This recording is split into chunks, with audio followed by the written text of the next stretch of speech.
because of historical reasons. 370 was given, 370 status, special status was given to Kashmir because of historical reasons.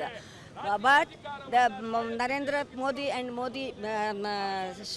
Amit Shah led government, no, they are working under the behest of RSS and not the under the Constitution of India. So we condemn the scrapping of 370, and to scrap that 370, they have put Kashmir in complete dark. Section 144 is imposed, and all the opposition party leaders have been kept under house arrest. Is it a democratic country? Yes,